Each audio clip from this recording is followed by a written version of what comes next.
Écoutez, nous, on aspire d'abord à sortir définitivement de cette crise et à retrouver une situation normale, hein, parce que ça a été très très chahuté pendant 2 ans. Comme vous l'avez dit, je crois que c'est un signe très positif pour l'avenir de Corsair. J'ai signé en juillet la commande de 4 Airbus A330 Neo supplémentaires qui vont nous être livrés en 2024, ce qui fait que fin 2024, nous aurons la flotte la plus jeune dans le monde, hein, moins de 2 ans, des performances environnementales évidemment bien meilleures en matière de consommation de carburant, d'émissions de carbone, de réduction du bruit, et puis les avions les plus performants, les plus confortables. Et donc on aura une flotte entièrement homogène. Donc ça, je crois, c'est un élément de confiance dans l'avenir qui est très important.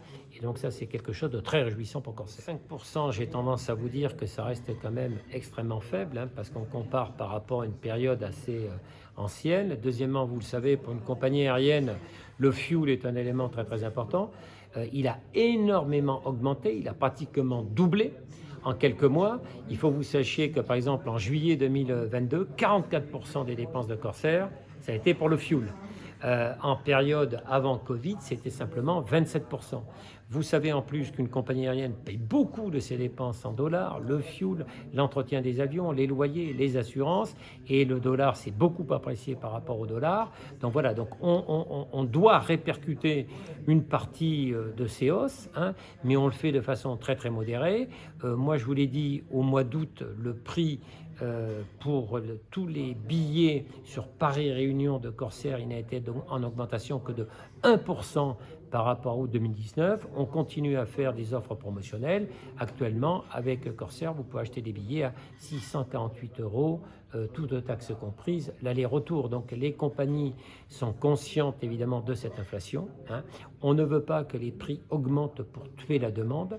On sait bien qu'il y a des impératifs quand on est à la réunion de continuité territoriale, et donc on continuera à œuvrer chez Corsair pour la démocratisation du transport aérien. Ça ne s'est pas fait, bon, malgré des mois de discussion. Bon, je rappelle d'ailleurs que à l'origine de ces discussions sur le rapprochement, il y a l'État, hein, puisque moi je m'étais contenté de proposer une coopération commerciale à la compagnie Air Austral. Bon, je crois que ça a été la volonté de l'actionnaire majoritaire, donc de la région Réunion. Je respecte bien sûr cette position, j'en prends acte, et donc ça veut dire qu'il n'y aura pas de rapprochement capitalistique entre Corsair et Air Austral, ce qui ne veut pas dire que nous ne pouvons pas engager des coopérations dans un cadre commercial plus restreint, mais qui pourrait être mutuellement bénéfique pour les deux entreprises. J'ai appris, comme tout le monde, hein, par voie de presse, la création de cette compagnie. Bon, j'attends évidemment d'en savoir un petit peu plus, c'est-à-dire quand elle va commencer à opérer ses vols, quel sera son réseau. Bon, moi je crois qu'il faut s'en réjouir, parce que plus il y a de compagnies et plus il y a de concurrence, meilleur c'est pour le consommateur. Je pense que c'est important aussi, si cette compagnie fait des vols régionaux, de développer le rôle de plaque tournante de la Réunion dans l'océan Indien et vis-à-vis de l'Afrique australe. Donc en fonction du réseau de cette compagnie, bien sûr, nous sommes tout à fait ouverts à une coopération avec eux.